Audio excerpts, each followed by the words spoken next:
The weathered envelope trembled in Everett Miller's calloused hands as mountain wind rustled the pines surrounding his cabin. 10 years of solitude had carved lines into his face deeper than the valleys he called home. The postmark showed 3 weeks' journey, like everything else that reached this remote corner of Wyoming territory. Inside, yellowed paper held words he never expected, confessions of a decade-long love, signed with the name that haunted his dreams. Across his rough-hewn table sat Rebecca Hayes, eyes widening as he read aloud. Her face drained of color when he finished. "No," she whispered, "they gave you the wrong one. Who truly wrote the words that had drawn him down from his mountain sanctuary after all these years?" Before we jump back in, tell us where you're tuning in from. And if this story touches you, make sure you're subscribed, because tomorrow I've saved something extra special for you. Dawn broke cold over the Everett Miller's eyes opened with the first light, as they had every day for 10 years. No need for timepieces when you lived by the sun and stars. He swung his legs over the side of his handmade bed, calloused feet meeting rough wooden planks he'd hewn himself. The leather-bound journal sat on his bedside table. Every morning began the same way, recording yesterday's hunt, the weather patterns, animal migrations. The discipline of a soldier never left him, even here, miles from any human voice but his own. Today's entry would be different. Letter arrived, from Rebecca. After all this time, his hand hovered over the page. What else could he write? That his heart had nearly burst from his chest when he recognized the handwriting. That he'd nearly burned it unopened. Everett closed the journal with a snap. The fire needed stoking. His morning rituals waited for no emotional upheaval, not even one a decade in the making. The cabin was small but efficient. Everything in it made by his hands or traded for with pelts, a chair, a table, a bed, a stove, the luxury of a small shelf of books, winter preparations hung from the rafters, dried meat, herbs, roots, a life contained in 4 walls and a roof, asking nothing more than what he could give it. He stepped outside, breath clouding in the mountain air. His traps needed checking, but his eyes strayed to the trail leading down the mountain. The trail he'd taken 3 days ago, when the letter finally broke his resolve. The old fur trader, Wilson, had brought it with his seasonal supply. "Mail for you, mountain man," Wilson had said, holding out the envelope with a knowing smile. Feminine hand, smells of lavender. Everett had taken it without comment. 3 days it sat on his table, while he paced, cursed, and finally surrendered. The dried herbs hanging from his cabin ceiling swayed as he moved about, preparing coffee. The familiar scent of pine and wood smoke filled his nostrils, but couldn't drive away the ghost of lavender that had clung to the letter. His rifle stood by the door, well oiled. His knife hung at his belt, the tools of survival in this unforgiving wilderness. Yet they offered no protection against the words on that yellowed paper. "I have loved you in silence for 10 years. He'd read them so many times they were carved into his mind now, like the notches on his doorframe, marking the passing winters. Rebecca Hayes, the school teacher, the woman whose face he'd tried and failed to forget in mountain streams and wilderness sky. Seeing her again had been like taking a bullet. Her hair had streaks of silver now, lines at the corners of her eyes. But still Rebecca, still the woman who had once promised to wait for him to return from war. The woman who now claimed she'd never written the letter at all. Everett pulled his worn, leather-bound Bible from the shelf. Not for spiritual comfort, he'd lost faith in that long ago, but for what it contained. Pressed between the pages of Psalms was a dried mountain wildflower, blue, like her eyes, the only token he'd allowed himself to keep. If she hadn't written those words of love, who had, and why? The questions circled like hawks as he gathered his gear. He'd promised to return to town today to help Rebecca unravel this mystery. The thought of the settlement, with its noise and people and watchful eyes, made his jaw clench. 10 years he'd avoided it all, content with the company of wind and stone. Now, like it or not, Everett Miller was rejoining the world of men, and for what? A letter not even written by the hand he thought. He slipped the Bible into his pack. Some mysteries even the mountains couldn't answer. Rebecca Hayes arranged the primers on each small desk with practiced precision. 20 years of teaching had instilled habits that bordered on ritual. The schoolhouse stood empty on this Saturday morning, but work never truly ended for Pinecrest's only teacher. She paused at the window, eyes drawn to the mountains that dominated the horizon. Somewhere up there, Everett Miller had hidden himself away from the world, from her. The silver hairpin in her hand had been her mother's, one of the few treasures Rebecca had carried west. Its weight was familiar as she twisted her graying hair into its customary knot. Respectability demanded such things of a schoolmistress. The town already whispered enough about the woman who never married. Miss Hayes, she turned to find Harold Whitfield at the doorway, hat in hands. The postal clerk's perpetual nervousness seemed heightened today. "The mountain man's coming down," he said, eyes darting. "Thought you should know." Rebecca's fingers tightened around the hairpin. "After all this time, came by the office asking about a letter." Harold's face reddened slightly. "One he thinks you sent." The world tilted beneath her feet. "I sent no letter." "Well, he's got one. In your hand, he claims." Rebecca dismissed Harold with a nod that had cowed generations of unruly schoolchildren. Alone again, she opened the small drawer in her desk, where she kept her most private possessions. Inside lay a stack of envelopes, addressed in her careful script to Everett Miller, unsent. 10 years of thoughts never shared, feelings never expressed. 10 years of monthly letters she'd written but never found the courage to mail. If Everett had received a letter in her hand, someone had taken great pains to forge it. The schoolhouse door creaked. Rebecca looked up, breath catching in her throat. Time had changed him. The war had taken a young man. The mountains had returned, someone altogether different. His beard was flecked with grey, his skin weathered by sun and wind. But his eyes, those were unchanged, clear blue as a high mountain lake. Rebecca, her name in his voice nearly undid her composure. "Everett Miller, you've been absent from my classroom quite some time." The ghost of a smile touched his lips. "Didn't figure you'd still be counting. A teacher always notices missing students." She stood smoothing her skirts. "Harold says you received a letter from you." He reached into his coat, producing a folded paper. "After 10 years of silence, may I?" Her hand extended, steadier than she felt. He hesitated, then surrendered it, as if giving up something precious. The writing was eerily familiar, a near-perfect mimicry of her own careful penmanship, but the words of longing and love, she'd never dared commit to paper, though they'd lived in her heart. "This isn't mine." Her voice sounded distant to her own ears, though someone has taken great pains to make it appear so. Confusion clouded his features. "If not yours, then whose?" "I don't know."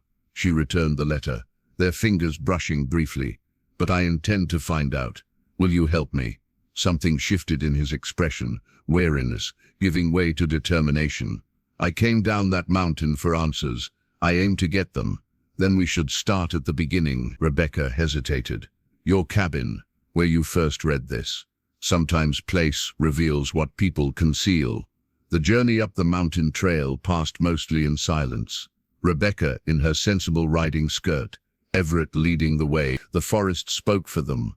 Wind in pines, birds calling warnings of their passage. At one steep section, he offered his hand. She took it without hesitation, the first touch in a decade that wasn't accidental. His palm was rough against hers, solid as the mountain itself. "Almost there," he said, releasing her as soon as she'd found her footing. Rebecca nodded, not trusting her voice. Coming back to him like this, following this false letter, wasn't how she'd imagined their reunion in all those sleepless nights. But perhaps it was fitting. Their story had never followed an expected path. Everett's cabin stood as a testament to solitude, sturdy logs sealed against mountain winters, a stone chimney breathing thin smoke into the vast sky. Rebecca paused at the threshold, suddenly aware of the intimacy of entering this sanctuary he'd built away from the world. "It's not much," he said, holding the door. "It's exactly like you," she replied, straightforward. No unnecessary flourishes. Inside, every item served a purpose, no luxuries save a shelf of well-worn books. Rebecca's gaze caught on one volume, set apart from the others, a collection of Tennyson's poetry. The binding was cracked from repeated openings, the pages dog-eared. She hadn't imagined Everett as a poetry reader. Surprised, his voice carried a defensive edge. "That you read Tennyson?" "Yes." She touched the book's spine gently. "That you appreciate beauty?" "No." He turned away, busying himself with the fire. "The letter was on the table when I read it." Rebecca moved to the rough-hewn table, hand gliding over the surface where the fraudulent words had been revealed. "Tell me exactly what happened." "Wilson brought supplies." "Had your letter with him?" Everett's words came clipped, as if each one cost him. "Said it came special delivery from town." "From Harold Whitfield?" "Didn't say." Rebecca pulled her shawl tighter. "I wrote to you many times, but I never sent the letters." His hands stilled on the kindling. "Why write what you wouldn't send?" Courage fails even the most determined heart sometimes. She met his eyes. "Why leave without a proper goodbye?" The question hung between them, sharp as a blade. "The war didn't leave much of me worth coming back to." His attention returned to the fire, coaxing flames from reluctant embers. "Figured you deserved better than half a man. Shouldn't that have been my choice to make?" The fire caught suddenly, illuminating his face. Something flashed across his features, regret perhaps, before the stoic mask returned. "What's done is done," he straightened. "Question now is who sent that letter in your hand, and why?" Rebecca considered this. "Harold Whitfield has always held affections for me, unwanted ones." "The postal clerk." Everett's jaw tightened. "You think he forged your handwriting?" "I think he might know who did." She moved to the window, gazing at the gathering dusk. "But that doesn't explain why someone would forge a love letter from me to you, unless they wanted to draw me out." Everett's voice lowered. "I've made enemies. Men don't forget what happens in war." After 10 years, Rebecca turned back to him. "Some hatreds improve with age, like fine whiskey." His attempt at humor fell flat. "We should return to town tomorrow. Question this Whitfield fellow." Rebecca nodded, but her attention had shifted to something half-hidden beneath Everett's bed. The corner of a wooden box, polished by frequent handling. She recognized it immediately. "You kept it." The words escaped before she could stop them. Everett followed her gaze, then sighed. With reluctance he knelt and withdrew the box. A music box she'd given him before he left for war, carved maple with her initials inlaid in darker walnut. "Never could bring myself to part with it." He handed it to her, their fingers brushing in the exchange. Though the tune stopped working years ago, Rebecca turned the small brass key. Silence. The mechanism had indeed failed. Yet he'd kept it all these years, here in his self-imposed exile. "Some things break but still hold value," she said quietly. "Rebecca?" The name sounded different in his voice now, less guarded. "Those letters you wrote but never sent. What did they say?" She set the music box down carefully. "Much the same as the forgery, I imagine, though perhaps with more dignity and less desperation. You still have them, these unsent letters?" "Every one. In my desk drawer at the schoolhouse." Everett nodded once. "Decision made. Then that's where we'll start. First light tomorrow." The fire popped and hissed between them, filling the silence with its commentary. Outside, night creatures began their chorus, untroubled by human complexities. "I'll take the chair," he said finally. "You can have the bed." Always the gentleman. Her smile held a touch of sadness. "Even now." "Not gentleman, soldier." He checked the latch on the door. "Old habits. Keeping watch." Rebecca wondered, as she settled onto his bed, still fully clothed, what enemies he imagined might come in the night, and whether they wore the faces of men or merely his own memories. Pinecrest awakened with the sun. Farmers headed to fields, merchants opened shops, and whispers followed Everett and Rebecca as they walked down Main Street. The mountain man's return was the most excitement the frontier town had seen since the Pullman stagecoach overturned last spring. Everett felt exposed. Too many eyes, too many possibilities for threat. His hand instinctively checked his hunting knife, a gesture Rebecca noticed. "No one's going to attack you in broad daylight," she murmured. "Wouldn't be so sure," he replied, eyeing a group of men outside the mercantile. "Town's grown. Lots of faces I don't recognize. Progress waits for no one, not even mountain hermits." The post office stood at the town's center, a small clapboard building, with Whitfield's postal and telegraph painted in fading letters across its front. A copper bell jingled as they entered. Harold Whitfield looked up from behind the counter, his thin face paling at the sight of them together. The pencil in his hand snapped. "Miss Hayes. And Mr. Miller. What an unexpected pleasure." "Save your pleasantries, Whitfield." Everett's voice filled the small space. "We've got questions about a letter." Rebecca placed a restraining hand on Everett's arm. "Harold, someone forged a letter in my handwriting to Mr. Miller. It passed through your office."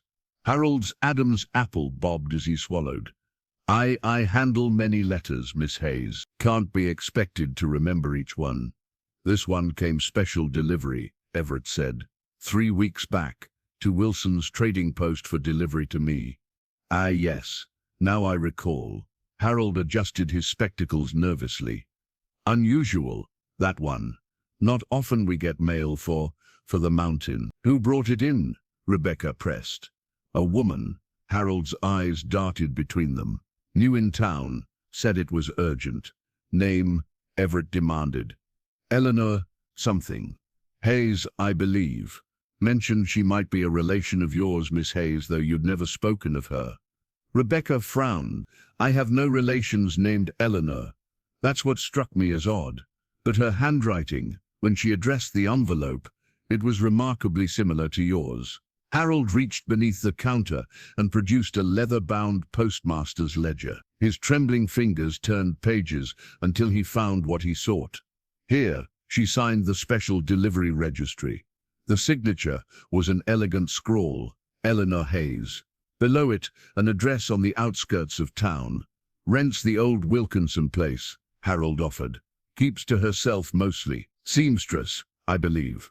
Rebecca studied the signature. "How long has she been in Pinecrest?" 3 months? Maybe 4. Harold's nervous demeanor intensified. "Arrived on the eastbound stage. Paid 6 months' rent in advance at the Wilkinson house." Everett watched Harold's twitching fingers. "You're hiding something, Whitfield." No, I merely..." Harold wilted under Everett's stare. "She asked questions about you, Mr. Miller, about the mountain man. Seemed very interested in your situation." "What exactly did you tell her?" Rebecca's voice had taken on her schoolteacher's edge. "Nothing inappropriate," Harold protested. "Just local knowledge. How you fought in the war. How you chose solitude afterward. How Miss Hayes here never married." Everett's eyes narrowed. "And my location. Did you share that too?" Harold's silence was answer enough. "We'll need to speak with this Eleanor Hayes," Rebecca said. "Where exactly is the Wilkinson house?" "North end of town. Can't miss it. Only place with blue shutters." Outside again, Rebecca quickened her pace. "I don't like this, Everett. An imposter using my family name? Could be coincidence," he offered, though his tone suggested he believed otherwise. "And the handwriting? The detailed knowledge of our past?" No, this was deliberate. They reached the small house with blue shutters as a church bell tolled 9. The garden showed signs of recent care, but curtains were drawn tight across all windows. Everett circled the property while Rebecca knocked. No answer came. "Doors unlocked," he called from the side of the house. Inside, they found a home hastily abandoned. A half-eaten breakfast on the table, a sewing basket overturned, spools of thread scattered across the floor. In the bedroom, drawers stood open, garments missing. On the writing desk lay a leather-bound fountain pen, still uncapped, a puddle of dried ink beneath its beside it, several sheets of practice paper covered in attempts to mimic Rebecca's handwriting. "She fled," Rebecca whispered. "Recently, perhaps even this morning. Everett examined the desk, finding a torn envelope tucked beneath a blot. The return address belonged to a law office in Cheyenne. Seems our mysterious Eleanor has connections beyond Pinecrest. He pocketed the scrap. Question is, was she running from something or someone? Or towards something, Rebecca added. The implications hung between them as they continued searching the abandoned house, looking for answers that seemed to multiply with each discovery. The Pinecrest Inn stood 3 stories tall, the town's only attempt at metropolitan grandeur. Miss Holloway, the innkeeper's wife, greeted them with barely contained excitement. News traveled fast in small towns. Miss Hayes, and Mr. Miller, why, we haven't seen you in an age. Her eyes darted between them with undisguised curiosity. What brings you both here? Information, Miss Holloway, Rebecca said. About a woman named Eleanor Hayes. The innkeeper's wife's expression shifted, caution replacing curiosity. The seamstress. What about her? Anything you can tell us, Everett said. When she arrived, her manner, who she spoke with. Miss Holloway fingered the cameo brooch at her neck. A nervous habit. Rebecca recognized from years of town gatherings. The piece was Mrs. Holloway's most prized possession, supposedly containing a lock of her grandmother's hair. She stayed here when she first arrived. 2 weeks, until the Wilkinson place was ready. Mrs. Holloway glanced around, then lowered her voice. Paid in advance. Cash. Strange for a woman traveling alone. What did she look like? Rebecca asked. Dark hair. Blue eyes. Mrs. Holloway's gaze flicked to Rebecca. Some remarked on a resemblance to yourself, Miss Hayes, though she was younger, perhaps 30. Did she mention why she came to Pinecrest? Everett pressed. Said she needed somewhere quiet to recover. She'd been ill, you see. Mrs. Holloway leaned close at a terrible cough when she arrived. Looked haunted. I gave her my special elderberry tonic. Recover from what exactly? Rebecca asked. Never said. But I helped dress her once, when the cough took her bad. Mrs. Holloway touched her own side. Had a scar here, fresh, like a bullet wound, though I've only seen one other in my life. Everett's expression darkened. Did she have visitors? Anyone suspicious? No visitors, but she received a telegram. Week after arriving, Mrs. Holloway's fingers twisted her brooch chain. Whatever it said upset her terrible. Found her crying in the garden that evening. She tell anyone where she came from? Everett asked. Back east was all she'd say, but Mrs. Holloway hesitated. But what? Rebecca prompted. Mr. Holloway handled her trunk when she arrived. Said the only marking was a partial shipping label, something military hospital. The rest torn away. Made us wonder if she'd been a nurse in the war. Rebecca and Everett exchanged glances. Was she interested in local matters? Rebecca asked carefully. Oh my, yes. Mrs. Holloway nodded vigorously. Always asking about town history, especially, she hesitated again, eyes darting to Everett. Especially about me, he finished for her. The mountain man is something of a local legend, Mr. Miller. Mrs. Holloway said apologetically. People talk. Eleanor asked questions. Nothing improper. What sort of questions? Rebecca's voice remained steady. Your war service. Which regiment? Where you fought? Mrs. Holloway adjusted her apron. Whether you ever came to town, whether you and Miss Hayes had been close. Everett's jaw tightened. Did she leave anything behind when she moved to the Wilkinson place? Just old newspapers. She read everything she could get her hands on about the war, especially battles in Tennessee. Outside the inn, Rebecca caught Everett's arm. Your regiment fought in Tennessee. 3rd Battle of Chattanooga, he confirmed, voice hollow. Bloodiest day of my life. This can't be coincidence. Eleanor's interest in you, in that battle specifically. No, Everett stared at the mountains. Someone from my past has found me. Question is, who? And why the elaborate scheme? We need to search her house more thoroughly, Rebecca said, before any trail grows colder. They returned to the blue-shuttered house as afternoon shadows lengthened. This time, Everett found a loose floorboard in the bedroom, a common hiding place. Beneath it lay a small cigar box. Inside was a wrinkled telegram. Confirmed alive, stop mountain territory. Stop, proceed as discussed, stop. Beneath it lay a tarnished brass button, a military button. Everett held it as if it might burn him.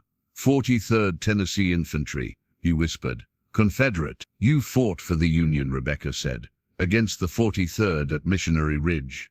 His fingers closed around the button. We captured their flag that day, and their commanding officer. You think Eleanor is connected to this officer? Maybe, or to one of his men. Everett's face had gone pale beneath his tan. I did things in war, Rebecca, things that follow a man. What things? She asked softly. But Everett was already moving toward the door, button clutched in his fist. We need to find Eleanor Hay before whoever heaven heard decides I'm worth coming after directly. Behind him, Rebecca paused at a small mirror on the wall. For just a moment, she thought she glimpsed what Mrs. Holloway had seen, a younger version of herself in this mysterious woman who had fled. The journey back to Everett's cabin passed in uneasy silence. Night was falling as they reached the clearing, the surrounding pines throwing long shadows across weathered logs. Should be safe here, Everett said, lighting a lantern. Few people know the trail. Rebecca stood by the window, watching darkness claim the forest. You think we're being watched? Can't discount the possibility. He checked his rifle by habit. Confederate button, forged letter, mysterious woman asking questions. Someone's playing a long game. The coffee tin rattled as his hands shook slightly. Rebecca pretended not to notice. Tell me about Tennessee, she said. About Missionary Ridge, Everett stilled. War stories aren't fit for. I'm not a sheltered girl anymore, Everett. Her voice carried the authority of 20 years in a classroom. Whatever haunts you found me too when that letter arrived. He nodded slowly, resigned. From a shelf he retrieved a worn leather case, no bigger than his palm. Opening it revealed a tarnished Congressional Medal of Honor, he said, not looking at it. For gallantry and intrepidity at risk of life above and beyond the call of duty. You never told me. Rebecca's surprise was genuine. Never told anyone here. He set the case on the table between them. Citations make fine stories. Reality's messier. Tell me the messy truth then. Everett stared at the medal. November 63. We were pinned down below Missionary Ridge. Confederate artillery tearing us apart. Seemed like a slaughter coming. Rebecca settled across from him, waiting. Orders came to take the ridge. Suicide, we thought. But then something happened, wasn't planned. Men just started climbing, regiment by regiment. Whole damn army suddenly charging uphill. His eyes were distant now, seeing another time. I was forward scout, reached the crest first with a handful of men. Found myself behind Confederate lines. Their flag and commanding officer right there. Colonel Jenkins. You captured him, and the regimental colors. Made a name for myself. His laugh held no humor. The glorious tale they tell, the medal they pinned on me. But that's not what haunts you, no. Everett's voice dropped. It's what came after. Jenkins escaped during prisoner transport. Killed 2 guards. I was tasked with a special detail to hunt him down. The cabin seemed to grow smaller, closer. Found him 3 weeks later, hiding in a sympathizer's barn. Had intelligence with him. Names of Union spies, supply routes. Everett's knuckles whitened. He wouldn't surrender. We fought. And you killed him, Rebecca finished softly. Self-defense, the report said. Clean shooting. Everett finally met her gaze. Wasn't clean. I shot him when he was down already. Rage took me. For the guards he'd killed. Good men with families. Rebecca reached across the table, her hand covering his. War makes monsters of honorable men. Jenkins had a family too. Brother, sister, they swore vengeance. He looked toward the window. His brother came after me once, in Washington, after the war. Nearly succeeded. You think the sister is involved now? After all this time? Jenkins' sister would be older than you, Everett reasoned. Unless Eleanor is his daughter, Rebecca finished. The right age. The resemblance to me perhaps coincidental. The button a keepsake of her father. A daughter raised on stories of the man who killed her father. Everett withdrew his hand from Rebecca's, growing up with one purpose. But why the elaborate scheme? The forged letter, to confirm I was alive, to draw me out.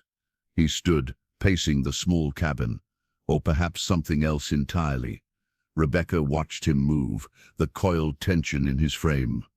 There's more you're not telling me. Everett stopped at the fireplace, where flames cast his face in stark relief. His hand reached to the mantel, fingers brushing a small brass key that had rested there, unnoticed. Jenkins had a locked journal when I caught him. Military intelligence, I thought. He took the key, turning it over, but there were personal pages too. I read them all before turning the journal over to command. And he wrote of his family, his brother the officer, his sister in finishing school. Everett's voice had gone hollow. And his daughter, just a baby, with her mother in Richmond. Rebecca stood, understanding dawning. A daughter who would grow up, never knowing her father. A daughter who deserves to know the truth, however ugly. He pocketed the key. If Eleanor Hayes is Jenkins' daughter, she has reason to hate me. But she deserves answers more than vengeance. So we find her, Rebecca said with quiet determination. We find her, Everett agreed, before whoever sent that telegram decides I've lived unpunished long enough. Outside, an owl called once in the darkness. Inside, two people bound by past and present watched the fire slowly die to embers. Dawn brought ominous clouds rolling over the mountains. Everett stood at the doorway, reading the sky with the practiced eye of a man whose life depended on weather. Storm coming, he announced. Big one. Rebecca joined him, wrapping her shawl tighter. How soon? Hours, maybe less. He pointed to the northwest, where dark clouds boiled. Mountain storms move fast this time of year. We should return to town immediately, she said. Everett shook his head. Too late. Trail will be dangerous soon. Better to wait it out here. Their eyes met, both aware of what that meant. Days together in this small cabin, alone with questions neither had fully answered. I'll gather more firewood, he said, reaching for his coat. While Everett worked outside, Rebecca took stock of their situation. The cabin was well provisioned. Dried meat, flour, coffee, beans, a woodsman's pantry, practical and sufficient. On a shelf near the bed sat a small carved wooden horse, its details worn smooth by handling. Rebecca recognized her own handiwork from 20 years ago, a parting gift she'd made for Everett before he left for war. The fact that he'd kept it, that it showed signs of frequent touching, told her more than words could. She was replacing it when the first snowflakes began to fall. Everett returned, arms laden with split logs. Coming faster than I thought, he grunted, stacking wood by the fireplace. Going to be a proper blizzard. By noon, the world outside had vanished behind a wall of swirling white. Wind howled through pine boughs, rattling the cabin's shutters. Inside, the fire crackled defiantly against the cold. Your father taught you well, Rebecca said, watching Everett check his supplies. How to prepare, how to survive, wasn't just him, Everett replied.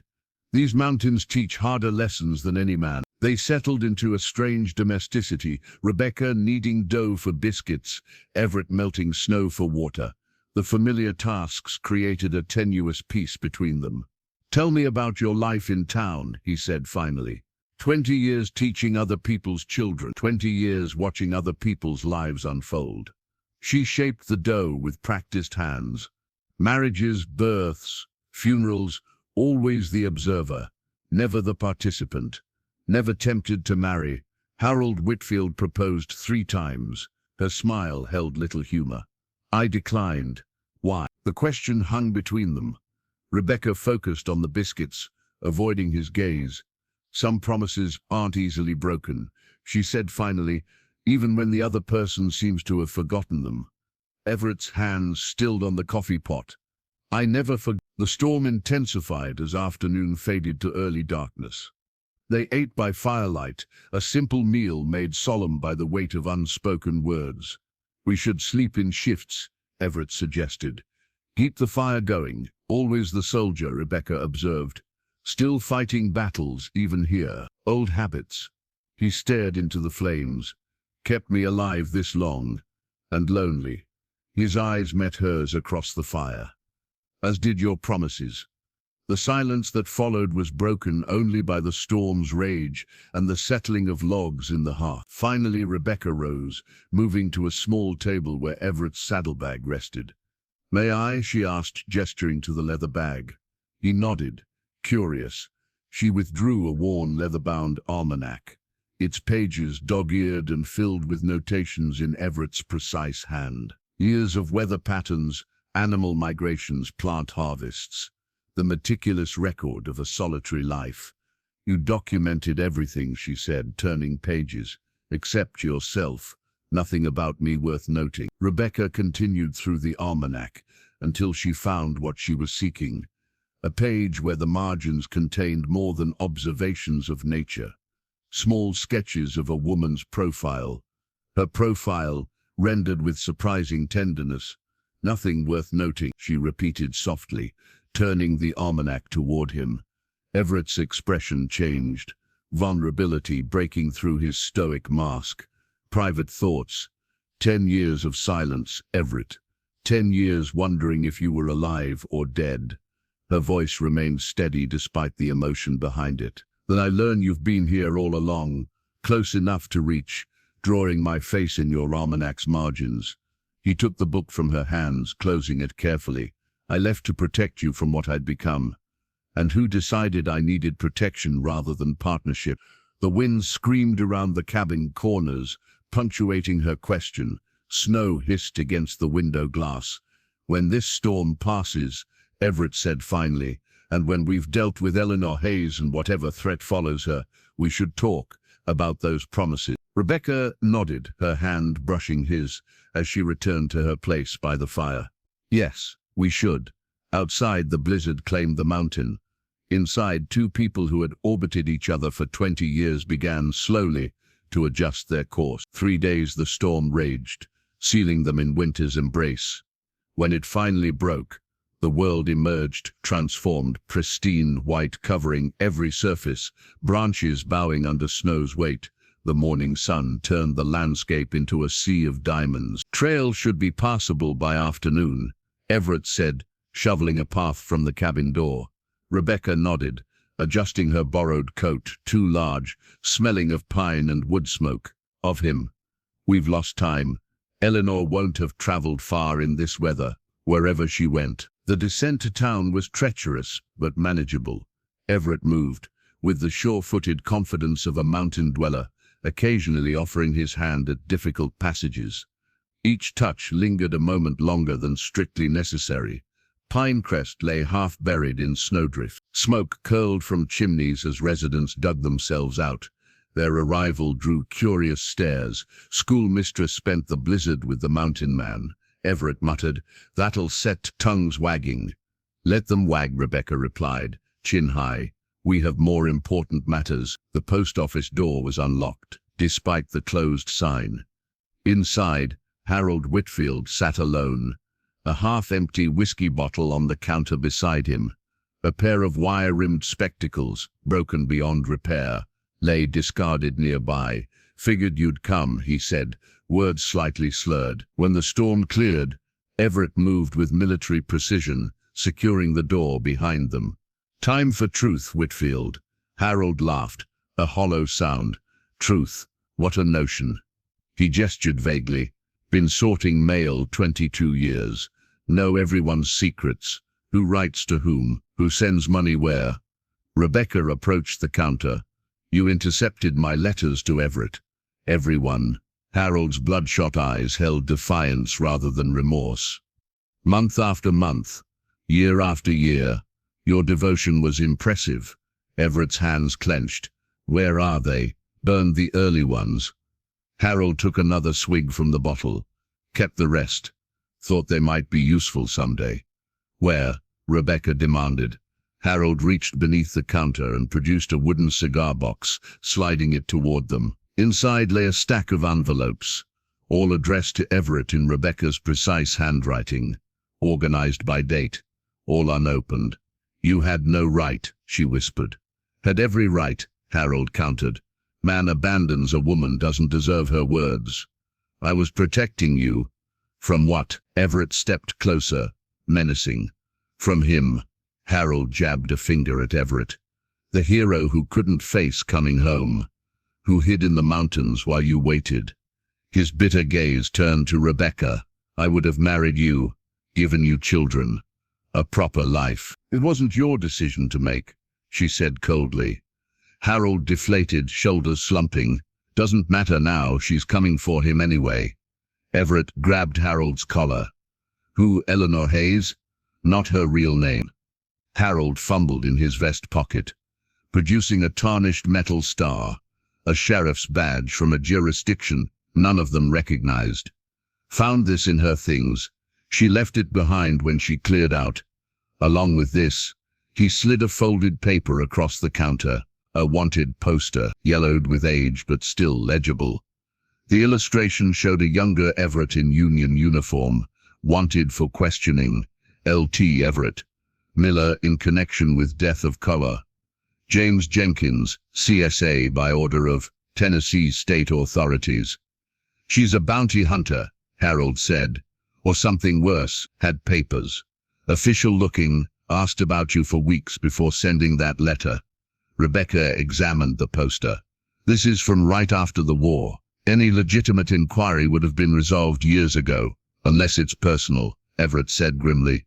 Not official justice she's after. She wasn't alone, Harold added, eyes darting to the window. Man came looking for her. Day you two went up the mountain, military bearing, cold eyes. Description? Everett demanded. Tall, grey at the temples, scar across his jaw. Harold shuddered. Didn't give a name, but he knew about you. Asked if the mountain man had come to town recently. Jenkins' brother, Everett whispered. William Jenkins. He survived the war then. What did you tell him? Rebecca asked. Nothing. Harold protested. But he found Eleanor anyway. They left together, headed east toward Cheyenne.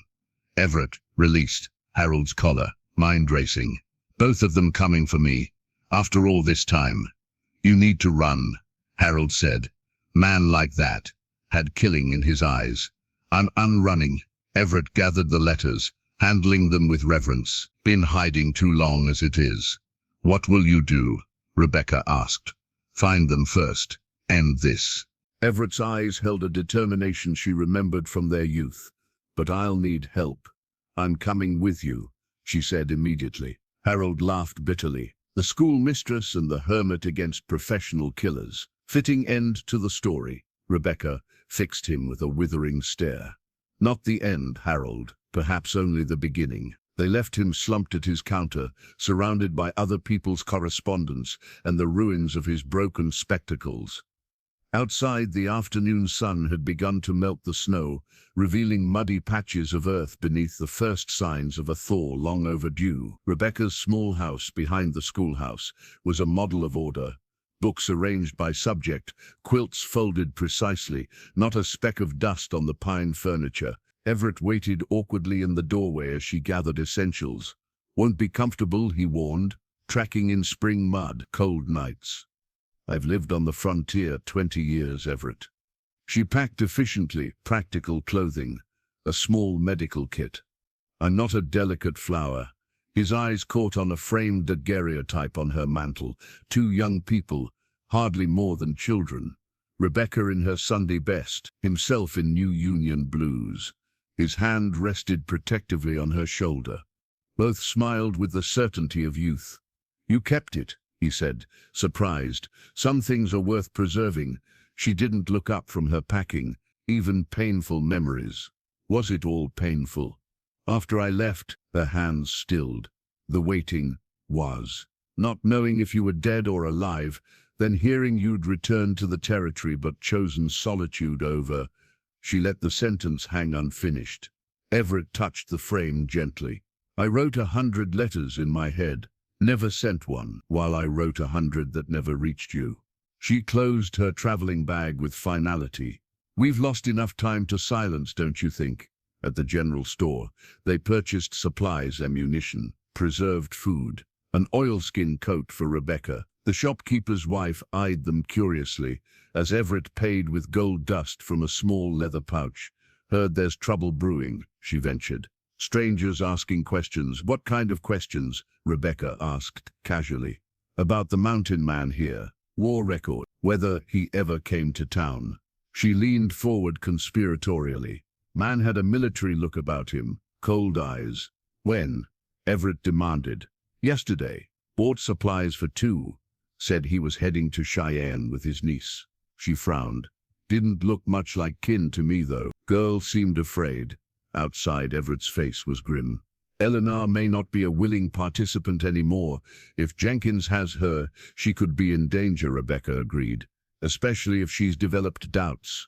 They stabled their horses at Pinecrest's small livery while making final preparations. The stable master, a grizzled veteran missing an arm from Antietam, recognized Everett immediately. "Lieutenant Miller," he said with a respectful nod. "Been a long while. Not a lieutenant anymore. Davis? Once an officer was an officer." Davis gestured toward his small office. "Got something might interest you." Inside the cramped space, Davis unlocked a battered trunk. From it he withdrew a canvas-wrapped bundle secured with leather straps. The smell of gun oil and old leather filled the small room. "My service revolver," Everett said, recognizing the shape. "I sold it to you when I settled here. Never felt right keeping it." Davis offered the bundle. "Army Colt. Still works fine. Cleaned it regular." Everett hesitated. "Swore I'd never carry one again." Man's entitled to change his mind when trouble's brewing. Davis pressed the bundle into Everett's hands, especially when a lady's safety is concerned. Rebecca watched Everett's internal struggle play across his features. Finally he nodded and tucked the wrapped revolver into his saddlebag. "Much obliged. One more thing." Davis produced a crude hand-drawn map marked with trail notations. "Ran into a trapper this morning. Said he passed a man and woman on the East Trail yesterday. Man matching Jenkins' description." Everett studied the map. "This trail bypasses the main road to Cheyenne. Less travel, more hidden." Davis tapped a spot on the parchment. "Old mining cabin here. 3 days ride. Good place to hole up if you don't want to be seen. Or to set a trap," Rebecca added quietly. They departed as afternoon shadows lengthened, following the muddy track east. Spring's thaw had rendered the trail treacherous, with snowmelt creating small washouts and unstable footing. Everett led the way, reading sign with the practiced eye of a frontiersman. 2 horses, he confirmed at a stream crossing. One carrying double weight, fresh day old at most. Rebecca scanned the horizon. If they maintain this pace, how soon might they reach that mining cabin? Tomorrow night, weather holding. Everett helped her navigate a particularly muddy stretch. "We'll gain ground if we push on after dark." As dusk descended, Rebecca noticed Everett's increasing vigilance, checking their back trail, scanning ridgelines. The carefree young soldier from the daguerreotype had been replaced by a hardened veteran anticipating ambush from any quarter. "You expect trouble before we reach them," she observed. William Jenkins was a cavalry officer. Skilled tactician, Everett adjusted his rifle. "He won't wait passively if he knows we're coming." "And does he?" Everett gazed at the darkening trail ahead. "Small town like Pinecrest, he knows. They made camp in a sheltered hollow, no fire to betray their position." Under a 3/4 moon, Rebecca studied the man across from her, familiar yet strange, the boy she'd loved now etched with experience. "We should reach the mining cabin by this time tomorrow," Everett said, checking his pocket watch. "Best rest while you can." But rest proved elusive as they listened to the night sounds of a wilderness that harbored both beauty and threat in equal measure. Dawn came gray and misty, dew heavy on new spring grass. They broke camp wordlessly, falling into an efficient partnership as if the decade of separation had never happened. "Storm brewing," Everett noted, eyeing the eastern horizon, where dark clouds gathered. "Might work to our advantage. Jenkins will expect us to seek shelter." Rebecca adjusted her saddle straps. "Unless he uses the same strategy." Jenkins was always predictable, disciplined to a fault. Everett's voice held the weight of personal knowledge. His brother William was the strategist, the dangerous one. They rode in silence until midday, when they paused to rest the horses by a small creek. Rebecca withdrew a small package wrapped in waxed paper cornbread from her kitchen, still fresh enough to eat. As they shared the simple meal, Everett removed his gloves, revealing scarred knuckles and a missing portion of his left little finger. "Missionary Ridge?" Rebecca asked, nodding toward the old injury. "Andersonville, after capture." His tone was matter-of-fact. 6 months in Confederate prison changes a man. "You were captured. When?" "After the Jenkins incident. Patrol ambushed while pursuing Confederate irregulars." He flexed the damaged hand. "William Jenkins arranged it. I learned later. Personal vendetta for his brother." Rebecca's eyes widened. "You never told me." "Wasn't much left of me to tell anything when they finally exchanged prisoners." Everett stared at the rushing creek. "Didn't want you seeing what they'd reduced me to. So instead you let me think you'd simply chosen not to return." Seemed kinder than the truth. From her pocket, Rebecca produced a small object, a worn ivory button, smooth from years of handling. She turned it in her fingers as she spoke. "The last letter I received from you mentioned a button you'd found. Confederate uniform, you thought. Said you were keeping it as a good luck charm." She held it up. "When no more letters came, I wrote to your commanding officer. He sent me your personal effects. Just this button and your Bible." Everett stared at the small object, recognition dawning. "Jenkins was wearing that button when I confronted him, pulled it off during the struggle." His voice softened. "I did carry it. Thought it might connect us somehow. Foolish notion." "Not foolish." Rebecca closed her fingers around it. "This button was all I had of you for 10 years. It became my talisman, proof you'd lived, even if you never returned to me." Everett reached for the button, their fingers touching as she surrendered it. "All this time," he murmured, "full circle." The distant rumble of thunder broke the moment. They mounted quickly, pushing eastward ahead of the approaching storm. As they rode, Everett filled in the gaps of his war experience, the battles, the capture, the brutal conditions at Andersonville, his eventual release as the war ended. Military hospital in Washington for months afterward, he continued. Then discharged, spent 2 years drifting westward, needed wilderness. Silence. Space to put myself back together. "And William Jenkins, when did he come after you?" "Washington, during my recovery." Everett's jaw tightened at the memory. Posed as a visiting officer, had a knife. Would have succeeded if an orderly hadn't entered. "He's had 10 years to plan his next attempt," Rebecca observed. "And resources, apparently, to track me here, to involve Eleanor." Rebecca considered this. If Eleanor is Jenkins' daughter, why use her? Why the elaborate scheme with the letter? Confirmation, perhaps. Or, Everett paused, a new thought forming. "Bait, using her to draw me out. You think William Jenkins is using his own niece? War destroyed many families, twisted many minds." Everett's expression darkened. "William Jenkins lost everything, plantation, position, brother. Vengeance might be all he has left." They crested a rise, the trail dropping into a sheltered valley below. In the distance, barely visible through gathering storm clouds, stood a ramshackle structure, the abandoned mining cabin. "There," Everett pointed. "Smoke from the chimney." Rebecca squinted through the gloom. "1 horse in the corral. Should be 2. Jenkins has split up." Everett dismounted, leading his horse off the trail. "He's setting up a crossfire. Or he sent Eleanor ahead while he circles behind us," Rebecca suggested. Everett nodded grimly. "Either way, we're walking into a trap." They secured their horses in a grove of aspens, concealed from the trail. Thunder cracked overhead as the first heavy raindrops began to fall. "Storm gives us cover," Everett said, checking his revolver. "We approach separately. I'll circle wide to the west. You stay here until—" "I'm not staying behind," Rebecca interrupted firmly.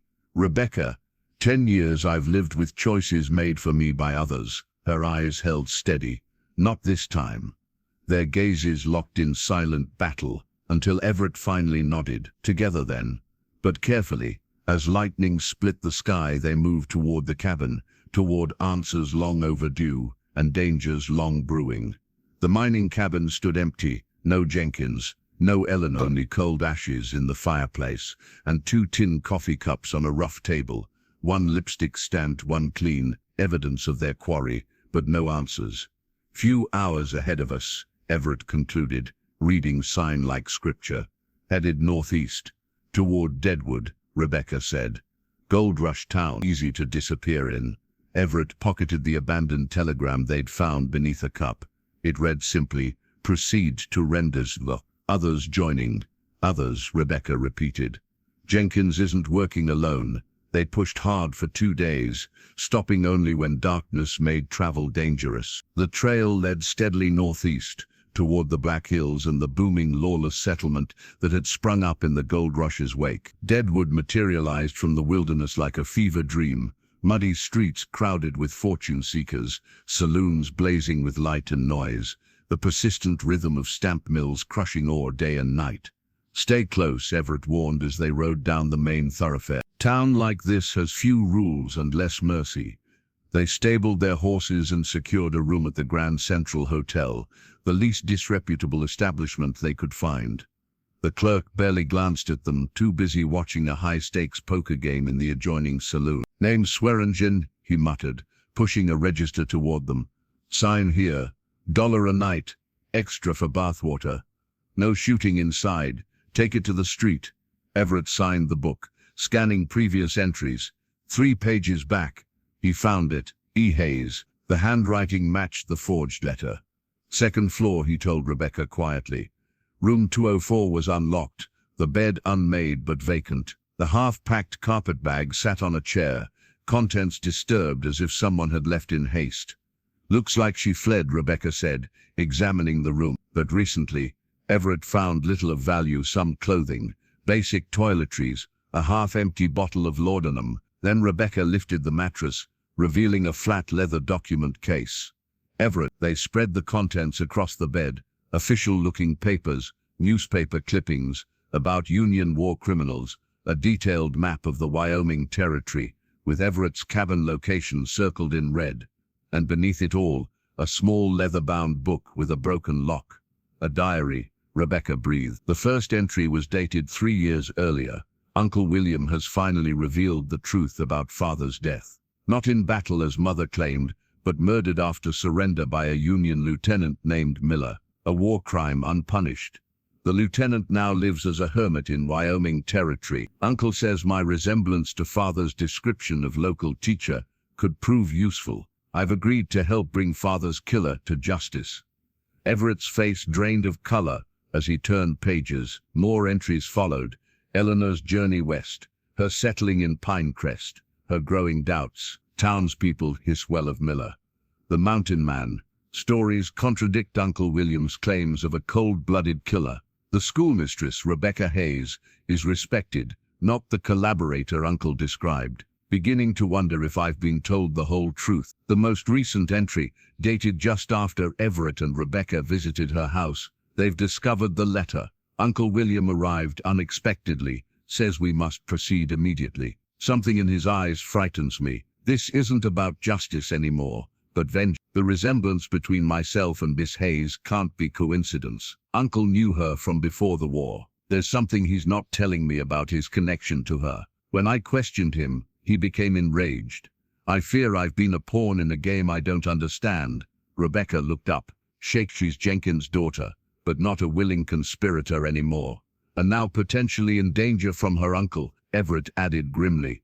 William Jenkins has nursed this hatred for over a decade. Their search revealed one final item, a theater playbill, folded inside the diary's back cover, with tonight's date circled. The Gem Theater, Deadwood's most notorious saloon. A meeting place, Everett surmised, or another trap, Rebecca cautioned. They left the hotel at dusk, moving carefully through streets growing rowdier as night fell. The Gem Theater blazed with light and noise, tinny piano music, drunken laughter, the occasional gunshot. A banner proclaimed, "Tonight only, Miss Eleanor Jenkins, Songs of the South." She's performing, Rebecca whispered. using her real name now.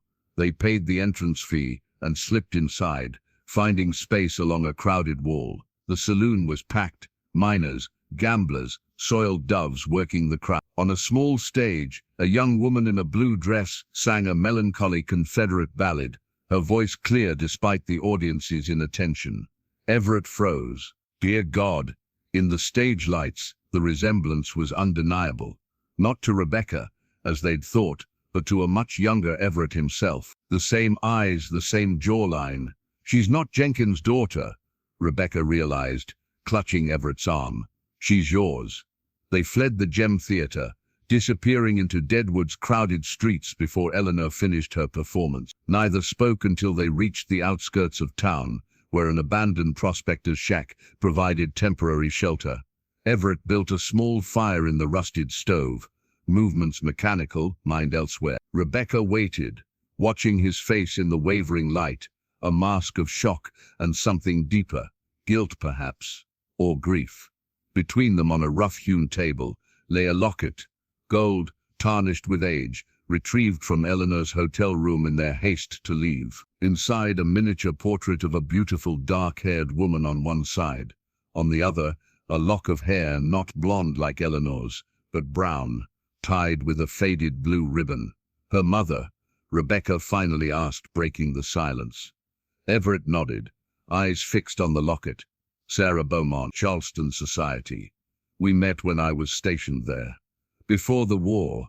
Before me, Rebecca said softly. Before everything. Everett's voice was hollow. I was 20, assigned to Fort Sumter. She was 17. Forbidden fruit, daughter of a prominent Southern family. Rebecca's fingers hovered over the locket without touching it. You loved her. Thought I did. Youth mistakes passion for love. He met Rebecca's eyes, left when tensions rose, before Sumter fell. Never knew that she was with child.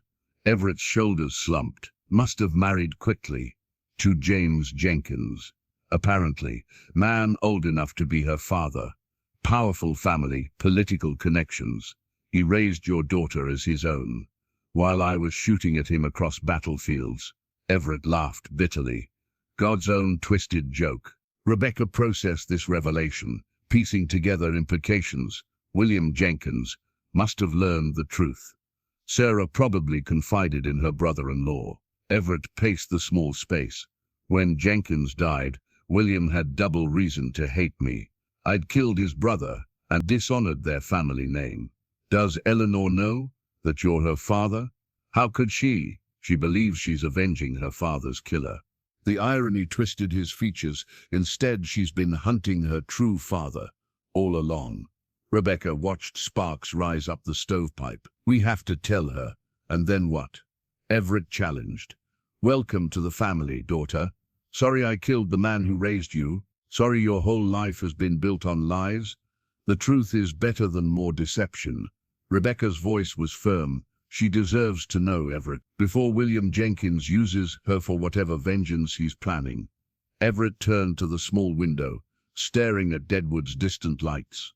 What if she hates me more for the truth than for Jenkins's death? That's her choice to make, not ours to withhold. A floorboard creaked behind them. They turned to find Eleanor standing in the doorway, a small Derringer pistol trembling in her hand. Her stage makeup was still on, incongruous with her wide, shocked eyes. I followed you, she said, voice quavering. Saw you in the audience. Knew something was wrong when you ran. Everett raised his hands slowly. Eleanor, you're Everett Miller. She kept the pistol aimed at his chest. The man who killed my father. Yes and no, Rebecca interjected gently. It's complicated. Eleanor's gaze darted between them.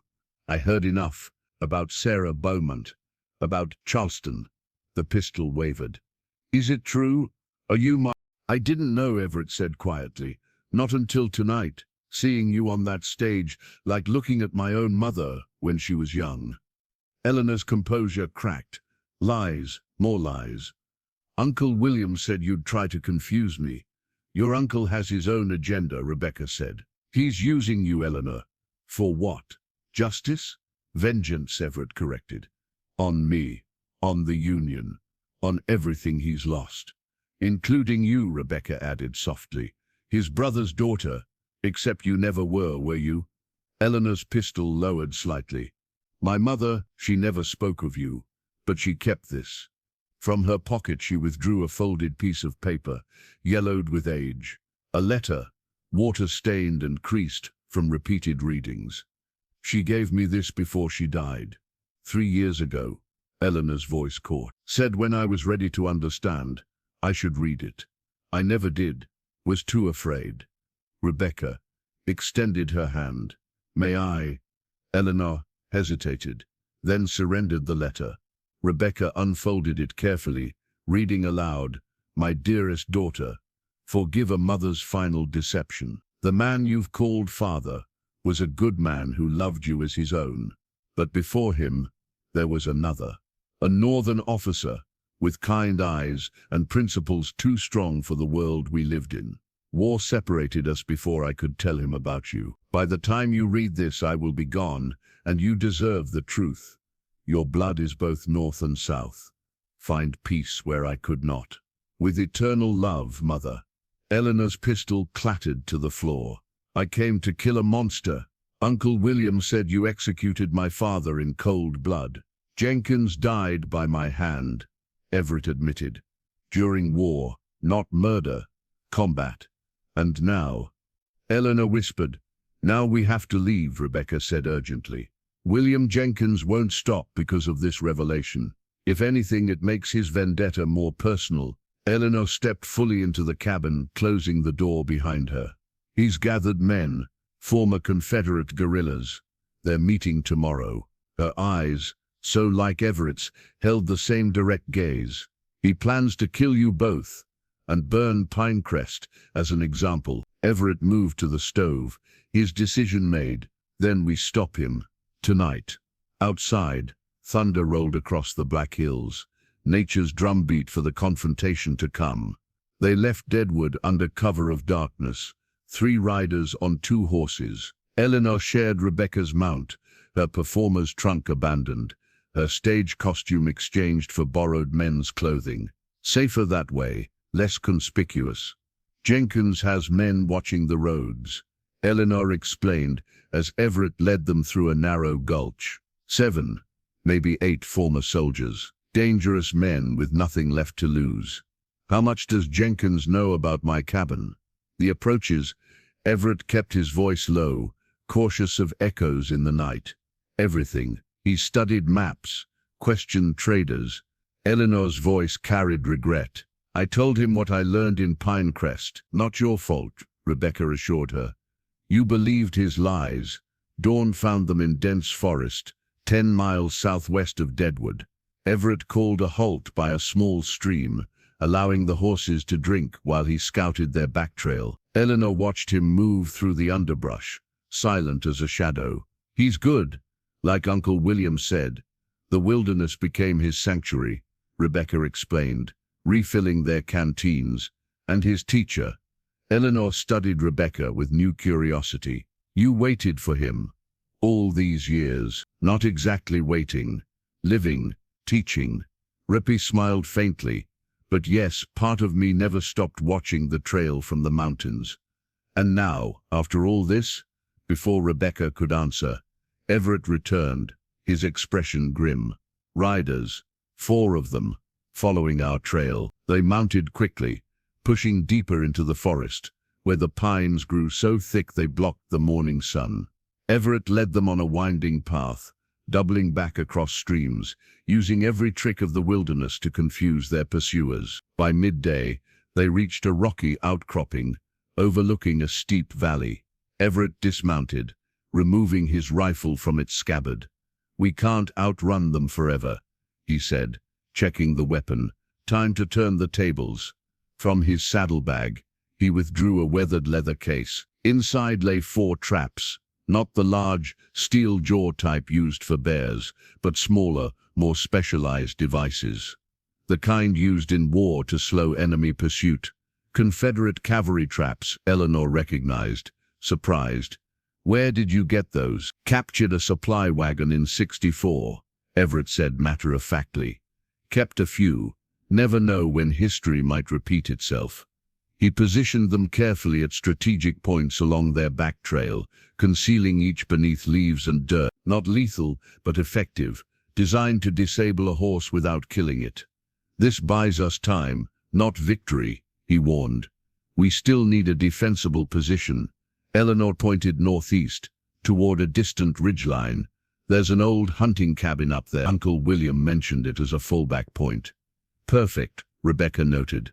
They won't expect us to use their own sanctuary. They set off again, climbing steadily through thinning forest. The air grew cooler as they ascended. Spring not yet fully arrived at higher elevation. Behind them the sound of distant hoofbeats echoed through the valley. They're gaining, Everett observed. A sharp crack split the air, one of the traps springing. A horse's distressed whinny followed, then shouted curses. That'll slow them, Everett said with grim satisfaction. But not for long. The hunting cabin appeared as the sun began its western descent, a solid structure of logs and stone, built to withstand mountain winters. More fortress than shelter. Uncle William chose it for the sightlines. Eleanor explained as they approached. Clear views in 3 directions. Only one approach. Inside they found evidence of recent occupation. Ashes in the fireplace, empty ammunition boxes, a map of Pinecrest pinned to the wall with detailed notations. He planned this meticulously, Rebecca said, examining the map. Supply caches marked. Escape routes. Everett secured the cabin's single door, then moved to check the rifle loops built into the walls. Designed for defense. Good. We'll turn their preparation against them. From his shirt pocket, he withdrew a small object that caught the fading light. A brass compass, its face scratched but functional. He placed it on the table between them. Use this to find my way home from Andersonville, he explained. When nothing else made sense, the needle still pointed north. His eyes met Rebecca's. Some things remain true, no matter how lost we become. Eleanor watched this exchange, seeing for the first time the unspoken connection between them. What's the plan? She asked quietly. Everett itted the compass, its needle swinging steadily toward magnetic north. We hold here tonight. Set watches. Come morning we become the hunters. Outside a distant trap snapped. Another angry shout echoed through the gathering darkness. They're persistent, Rebecca observed. So are we, Everett replied, checking his revolver. Eleanor moved to the small window, peering into the dusk. Will they attack tonight? No, Everett said with certainty. William Jenkins is too methodical. He'll surround us. Wait for dawn. He glanced at the compass again. Military doctrine. Always attack at first light. The 3 of them settled in for the long night ahead, the cabin silent except for the occasional creak of timber and the persistent whisper of wind through pine boughs. In the darkness, 3 people connected by blood and circumstance, prepared to face whatever morning would bring. Dawn broke cold and clear, pink light touching the eastern ridge. Everett watched through a rifle loop as shadows separated from trees, men taking positions, surrounding the cabin. 6 that I can see, he reported quietly. Well armed, former soldiers their movements.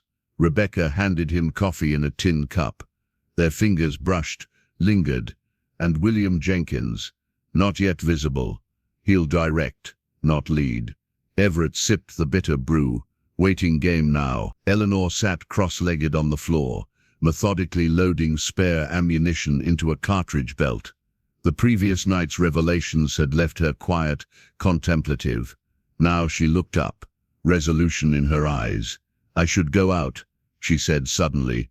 Talk to Uncle William. Explain what we've learned. He won't listen, Everett countered. Men like William Jenkins don't abandon vengeance easily. He raised me after Mother died. Eleanor's voice held complicated emotion. Loved me in his way. While using you as a weapon, Rebecca pointed out gently. Eleanor reached into her borrowed coat, withdrawing a folded daguerreotype in a simple wooden frame. The image showed 2 young officers in uniform, one Confederate, one Union, standing together, smiling despite the different insignia. Found this among Uncle William's things, she explained. Never made sense until now. Everett took the photograph, recognition dawning. Before the war, Military Academy exhibition, Charleston 1859. His finger traced the Union uniform. That's me, and William Jenkins. You knew each other, Rebecca realized. Competed against each other, respected each other. Everett stared at the image from another lifetime. Then the war came. There's more. Eleanor turned the frame over, revealing spidery handwriting on the back. William and Everett, Charleston. Sarah took this picture. Two friends who should never become enemies. Sarah, Rebecca repeated. Your mother. Eleanor nodded. This isn't just about Jenkins' death or the war. It's personal. Uncle William loved my mother, and she chose me, Everett said quietly, understanding blooming. However brief, a rifle shot cracked outside, the bullet splintering wood near a window. A warning. Lieutenant Miller, a voice called. William Jenkins, finally revealing himself. Send out my niece and we'll discuss terms. Eleanor moved toward the door. Everett blocked her path. He'll use you as leverage, he warned. Or I can use his feelings for me to stop this, she countered. Before anyone else gets hurt. Rebecca joined them. It's too dangerous. I've crossed a continent for revenge, based on lies, Eleanor said firmly. Let me cross a doorway for truth. Another shot. Closer. 5 minutes. Lieutenant, Jenkins called. Then we burn you out.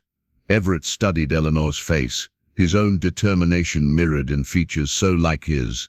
He stepped aside. Take this, he said, pressing the compass into her palm, so you can find your way back. Eleanor clutched it, then impulsively hugged him, their first contact as father and daughter. I'll return, she promised. Rebecca helped her remove the barricade from the door. Eleanor slipped outside, hands raised, the compass concealed in her palm. Through rifle loops, they watched her approach a tall man with silver-streaked hair and a cavalry officer's bearing. William Jenkins embraced his niece, then held her at arm's length, speaking intently. Can't hear them, Everett murmured. She's showing him the photograph, Rebecca observed, and the compass. Jenkins took both items, examining them. His posture stiffened. Eleanor continued speaking, gesturing toward the cabin. Jenkins shook his head vehemently. Not going well, Everett said grimly. Jenkins shouted something, pointing at the cabin. Eleanor backed away, shaking her head. He grabbed her arm roughly. He's forcing her to come with him, Rebecca gasped. Everett raised his rifle, then hesitated. Can't risk hitting Eleanor. The standoff continued until Eleanor suddenly wrenched free, slapping Jenkins' face. The compass fell to the ground between them. She dove for it as Jenkins reached for his sidearm. No, Everett shouted. A shot rang out, not from Jenkins, but from the tree line. Eleanor crumpled, clutching her side. Red bloomed against her borrowed shirt. Hold your fire, Jenkins bellowed to his men, dropping to Eleanor's side. Everett was already moving, throwing open the door, running exposed toward his fallen daughter. Rebecca followed, medical kit in hand. Jenkins looked up, his revolver trained on Everett. For one eternal moment, former friends locked eyes across years of hatred. Then Jenkins lowered his weapon. She's still breathing, he said gruffly. Help her. Rebecca knelt beside Eleanor, examining the wound, through and through. Missed vital organs. Eleanor's eyes fluttered open, finding Everett. Her bloodied hand extended, offering the compass. Kept my promise, she whispered. Jenkins watched this exchange, decades of hatred warring with the evidence before him. Is it true? He demanded. Is she yours? Yes, Everett said simply. And Sarah never told you. Never had the chance. Around them, armed men emerged from cover, weapons trained on the tableau. Jenkins raised a hand, holding them back. 20 years of hate, he said, voice hollow. Based on what? The accident of war? Old jealousy? Eleanor's fingers found Jenkins' sleeve. Uncle William. Enough. Blood continued spreading beneath her. The reckoning would have to wait. Your men, Everett said to Jenkins. Call them off. Let Rebecca tend to Eleanor. Jenkins hesitated, then nodded sharply. Stand down, he ordered. All of you. As Rebecca worked to stanch the bleeding, Everett and Jenkins knelt on opposite sides of Eleanor, enemies united by the fragile life between them. They carried Eleanor to an abandoned hunter's lodge half a mile away, more substantial than the lookout cabin, with a stone fireplace and iron stove. Rebecca worked tirelessly, cleaning and binding the wound while Everett heated water and tore sheets into bandages. William Jenkins stood by the window, watching his men establish a perimeter around the lodge. The temporary truce hung by a thread. "She needs a doctor," Rebecca said finally. "I've done what I can." Eleanor lay pale but conscious on a rough bunk, her breathing shallow. "I'm tougher than I look," she whispered. "Nearest doctor's in Deadwood," Jenkins said, not turning from the window. 2 hours hard riding. "Then send someone," Everett demanded. Jenkins gave a curt nod. One of his men departed immediately, hoofbeats fading into forest sounds. Night fell. The lodge grew quiet, save for the occasional pop from the fireplace. Eleanor drifted in and out of consciousness, Rebecca maintaining a cool cloth on her forehead. Everett approached Jenkins, who stood silhouetted against the window, a silver-backed revolver holstered at his hip. The custom Remington had been a gift from Jefferson Davis himself, according to Confederate legend. "We need to talk," Everett said quietly. "Man to man." Jenkins followed him outside. Stars blazed overhead, the mountain air crisp with pine scent. They walked beyond earshot of the lodge, each watching the other with ingrained wariness. "Say your piece," Jenkins finally broke the silence. "This has to end." Everett's voice was firm but calm. "Whatever lies between us, Eleanor shouldn't suffer for it." "Agreed." Jenkins stared into the darkness. "But some debts remain unpaid. Your brother died in war, not murder." After surrendering, while reaching for a hidden derringer, Everett's jaw tightened. He chose death over capture. Jenkins turned sharply. "You witnessed this?" "With my own eyes. Wouldn't have reported it otherwise." From inside his coat, Jenkins withdrew a battered tin flask. He unscrewed the cap, offering it first to Everett, a soldier's courtesy.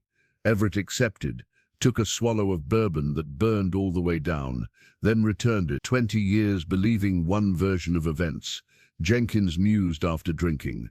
Hard to abandon, especially when it's fueled by other losses. Everett said carefully. "Like Sarah." Jenkins' face hardened. "You presume much." "The photograph." "The inscription." Eleanor figured it out. A long silence followed. When Jenkins spoke again, his voice had lost its edge. "We were both in love with her. Charleston, before the war. You won her heart, briefly. Then duty called, and I consoled her after you left." Jenkins' laugh held no humor. "My own brother married her 3 months later. A political match, arranged by our father. She never loved him, but she let him raise Eleanor." Everett looked toward the lodge where his daughter fought for life. "Must have been a decent man in some ways." James was complicated, honorable but hard, especially after Shiloh took his leg. Jenkins pocketed his flask. "When he died at Missionary Ridge, I swore vengeance for him, for the Confederacy, for all we'd lost, including Sarah. She never recovered from James's death. Wasted away." Grief shadowed Jenkins' features. "On her deathbed, she told me about you, about Eleanor's true parentage, and you decided to use her as bait. I decided she deserved to know her father was a murderer." Jenkins' voice regained its edge. "To complete what James and I started." Everett stepped closer. "And now that she knows the truth, now she's dying because of our ancient hatred." Jenkins looked skyward. "Perhaps that's judgment enough." A shout from the lodge shattered the moment. One of Jenkins' men calling urgently. They hurried back to find Eleanor convulsing, fever spiking dangerously. "Infection setting in," Rebecca said, her calm demeanor belied by frightened eyes. "We're losing her." Jenkins' control fractured. "Where's that damn doctor?" "Won't make it in time," Everett assessed grimly. He turned to Jenkins. "There's another way. My cabin has medicines. Indian remedies might help fight the infection." "Your cabin's 2 days' ride from here," Jenkins countered. "Not if we take the high pass." Everett checked his weapons. "Dangerous in darkness, but I know it blind." "I'm coming with you," Jenkins declared. Rebecca looked up sharply. Both of you, leaving Eleanor. Best chance she has, Everett said. You focus on keeping the fever down. We'll return with medicine. Jenkins issued rapid orders to his men, then followed Everett into the moonlit forest. Neither spoke as they climbed the steep trail, communication limited to terse warnings about footing and direction. An hour into their desperate journey, the trail narrowed along a cliff face. Jenkins slipped, dislodging stones that clattered into darkness. Everett's hand shot out, catching him before he fell. Jenkins recovered, nodded brusque thanks. They continued in silence until reaching a plateau where wind whipped mercilessly across exposed rock. Listen, Jenkins said suddenly. Beneath the wind's howl came another sound, men's voices, boots on stone. My men wouldn't leave their posts, Jenkins said, drawing his Remington. Not yours, then. Everett unholstered his army Colt. Bounty hunters, maybe, or claim jumpers who spotted the cabin. From the darkness emerged three figures, rifles raised. Their leader stepped forward. A scarred face, Everett recognized from wanted posters. Carson Wells, notorious gunman and hired killer. Evening, gentlemen, Wells called. Mighty dangerous traveling these parts at night. We're on urgent business, Jenkins replied. Stand aside, Wells chuckled. Our business is with Miller here. Unfinished war matter. Step away, sir, unless you're aiming to die with him. Jenkins stiffened. Any business with Miller goes through me. Have it your way. Wells nodded to his companions. Gunfire erupted across the plateau, muzzle flashes bright against the darkness. Everett and Jenkins dove for cover behind a granite outcropping, returning fire in practiced coordination, as if 2 decades of hatred had evaporated in the face of a common enemy. Gunfire echoed across the plateau, bullets chipping stone inches from Everett's head. He and Jenkins crouched behind the granite outcropping, returning fire with practiced efficiency. 3 of them Everett assessed, spread wide, trying to flank us. Jenkins ejected spent casings from his Remington, running low on ammunition. Same. Everett scanned their surroundings. Ridge to our right. Higher ground. Better position. A nod of agreement, communication stripped to essentials between former soldiers. They moved in coordinated bursts, covering each other's advance toward the ridgeline. The discipline of combat temporarily bridging decades of animosity. Lightning split the sky without warning. Thunder followed instantly, nature's artillery joining the battle. The dry spring had left the forest vulnerable, and a single errant spark from gunfire was all it took. Flames leapt between pine boughs with terrifying speed. Forest fire, Jenkins shouted above the growing roar. Wells and his men retreated down the mountain, self-preservation overriding vengeance. But for Everett and Jenkins, the way forward remained their only hope. Eleanor's only hope. We keep moving, Everett decided. Fire will move upslope more slowly. They pressed on through increasing smoke, handkerchiefs tied over their faces. The mountain path narrowed dangerously, hemmed by flames on one side and a sheer drop on the other. Heat blistered their skin as they navigated the treacherous route.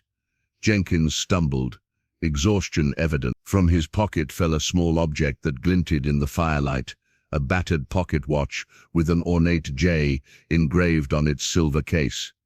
He scrambled to retrieve it, nearly losing his balance in the process. Leave it, Everett shouted. Can't. Jenkins clutched the watch. James carried this at Missionary Ridge. His blood.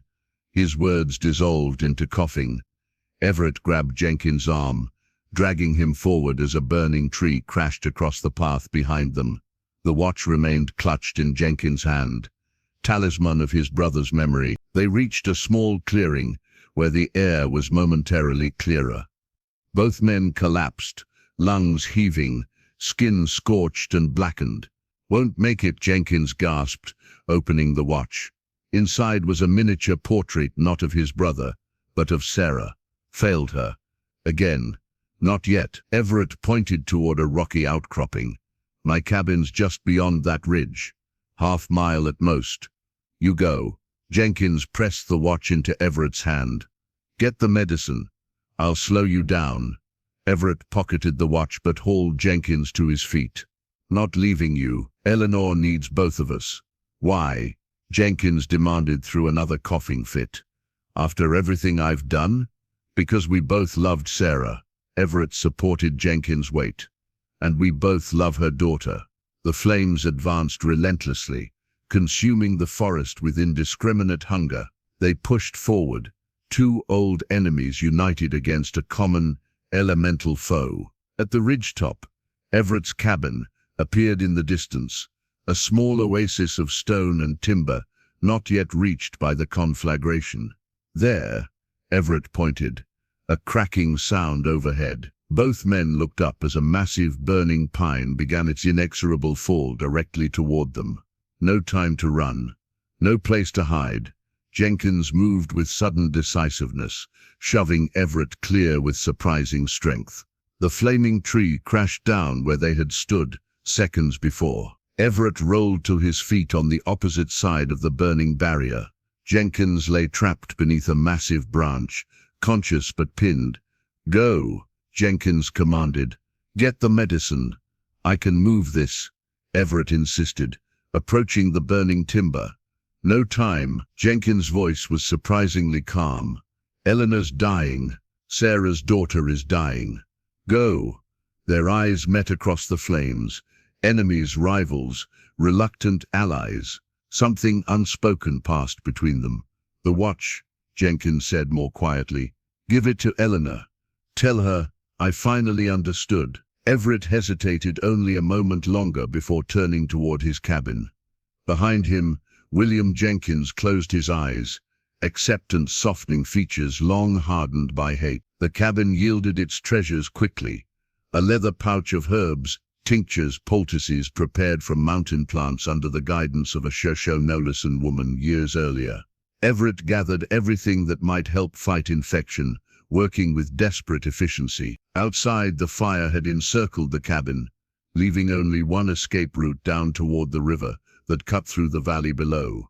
He plunged into the burning forest, protective instinct overriding fatigue and injury. Halfway down the slope, a figure materialized through the smoke.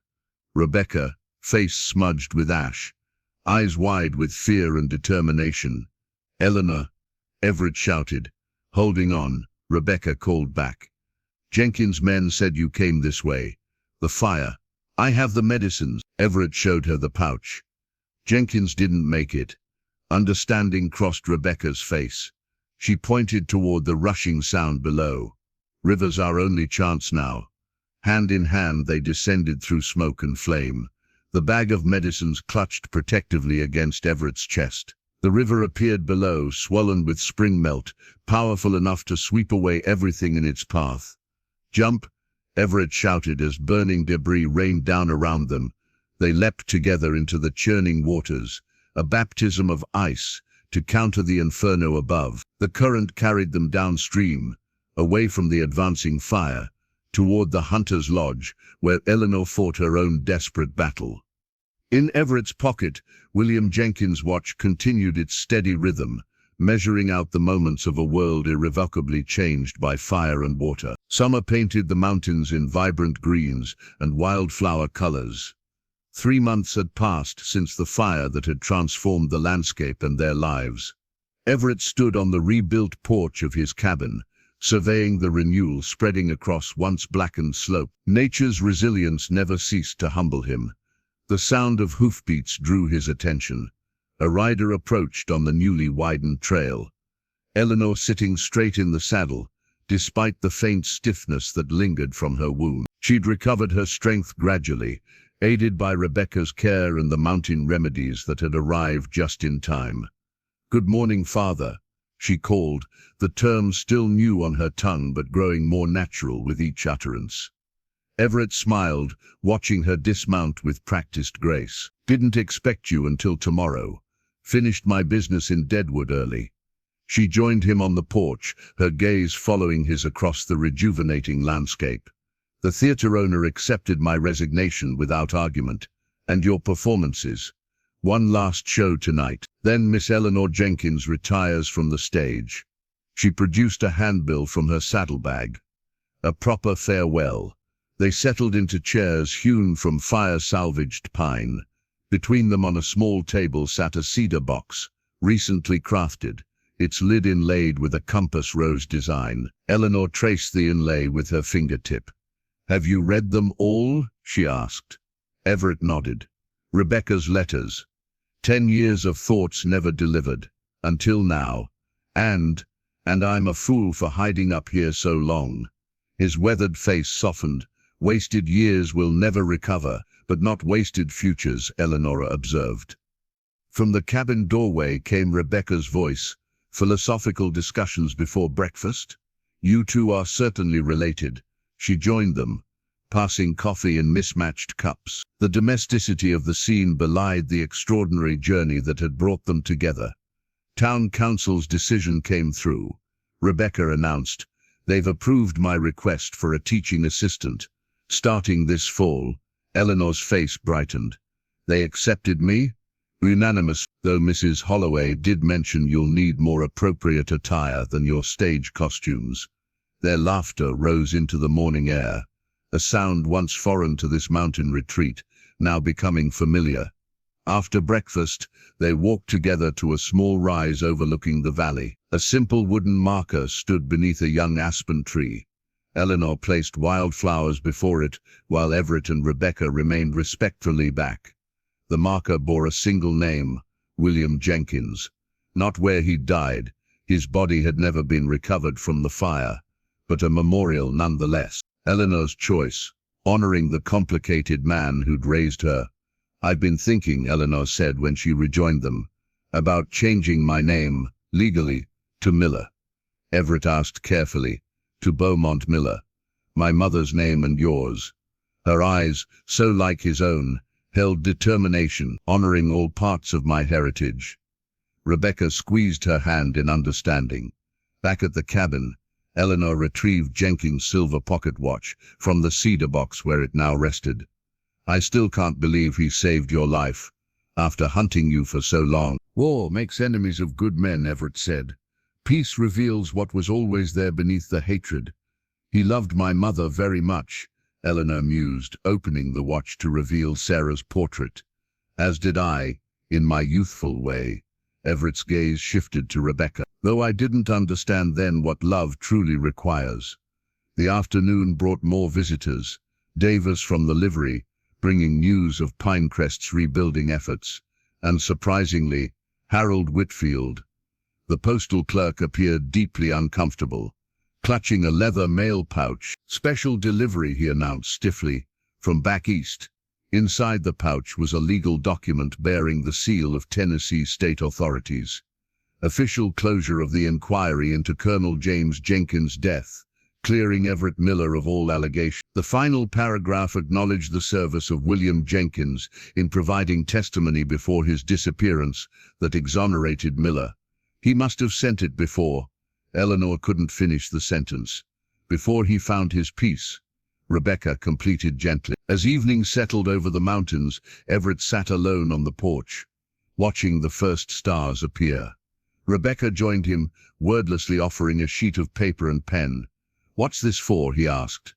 "You've read my decade of letters," she said simply. "Perhaps it's time you wrote one of your own." He took the pen, hesitating only briefly before beginning to write.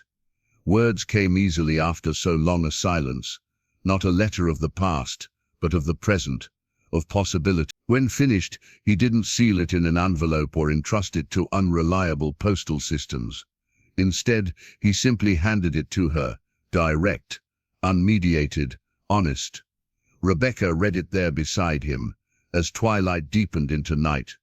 When she finished, her hand found his, fingers interlaced. "Yes," she said simply.